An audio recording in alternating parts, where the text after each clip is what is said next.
The Nelson Mandela lecture is taking place. My colleague Desiree Chauke is standing by. Desiree, is that Mara Louw with you?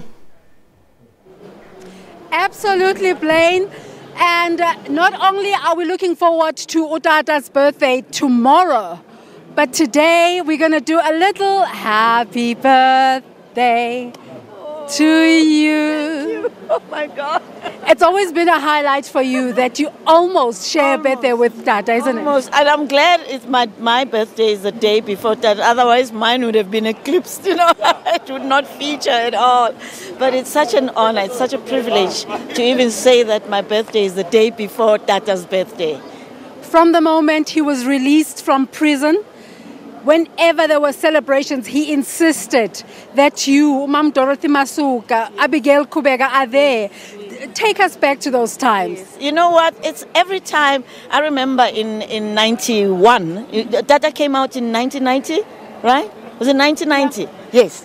And then I was invited to go and perform at Wembley Stadium for his welcome big concert at Wembley Stadium. I was pinching myself thinking, wow, me, I'm going to Wembley Stadium. It was myself there, Kaifa Siminya, Letta Mbuli, and other artists from around the world, Patti LaBelle, Natalie Cole.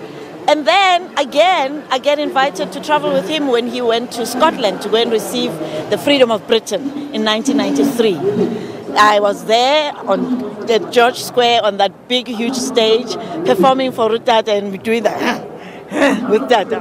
And you're going back to Scotland this year without him. How's that for you? It's going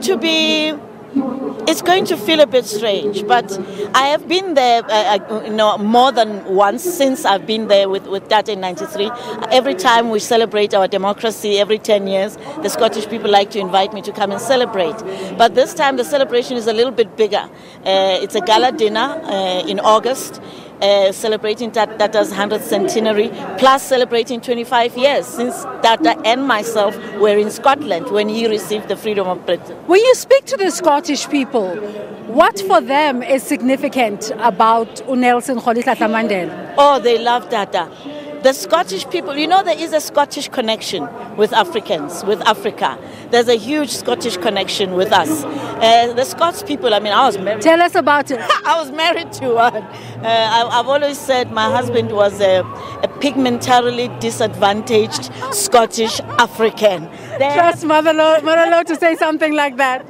Yes, he was disadvantaged because he behaved like an African more than any other, European person. So, yeah, the Scottish people, there's a huge connection. Their love for Africa and their contribution towards our liberation is huge. It's just huge what they did for most of the people who were in exile.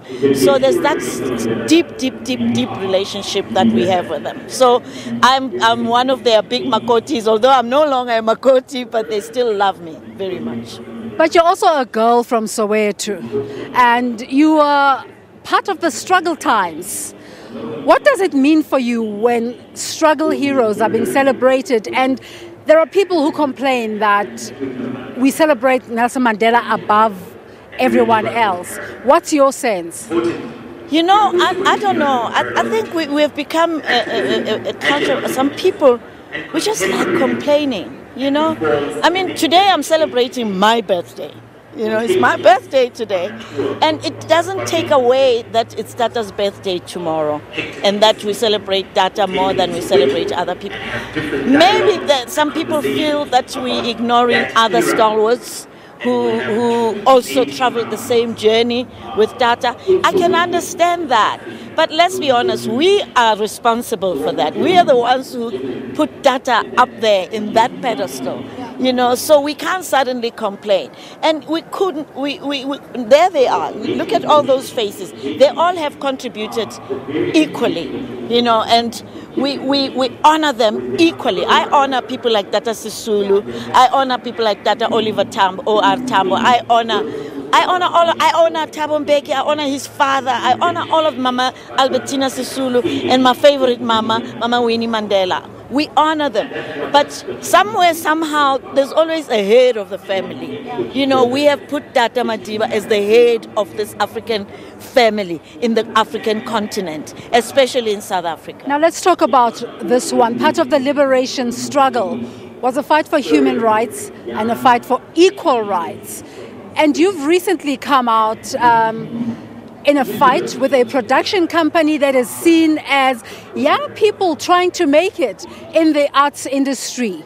What happened there? And can you just share this story with our viewers? Of course, I don't mind sharing the story. It's very sad, actually, because when I first started working with this production house, I had so much respect and love and admiration for this young man, you know, the producer. I actually looked up to him and I thought, as an artist, I mean, this year I'm celebrating 50 years in the industry. I started when I was young. At school, I was in Gibson Kenter's Sikalo, dodging school and going to act in Sikalo's Gibson Kenter. And when you have an opportunity to work with young people who are trying to put themselves out there and who are doing very well, I love his productions. And when he invites me to be part of the production, to me, it's actually not about money. It's about the respect that I have for him and the one that I expect from him, which he did grant me that respect. I mean, I had so much fun being in that show. But then I don't know what happened. Something just, you know, something just changed. You know, when we will need to talk further about the story. My producers are telling me that we need to wrap up the interview, but we're going to invite you in the studio and have a further conversation about this in terms of reaching out and creating links. Yes, absolutely. Maralo, thank you so much. It's been a pleasure. Happy birthday once again. Thank you. Thank you. Fantastic. Maralo, an icon in her own right. Have fun. Thank you so much. You're watching SABC News. We're at the Wanderers Cricket Stadium and we're covering the 16th annual Nelson Mandela lecture, which is going to be delivered by former US President Barack Obama. Yeah, thank you very much indeed, Des. Great reporting there live from Wanderers Stadium in Johannesburg. Just to remind you about, SABC will broadcast this live from 2 till 4:30 on SABC News as well as SABC2 and also radio. In terms of online, it's sabcnews.com, youtube.com/news and facebook.com/SABC News Online. You can find out all the happenings and all the action and all that lecture coming to you live from the Wonder Stadium on our SABC platform. Thank you very much.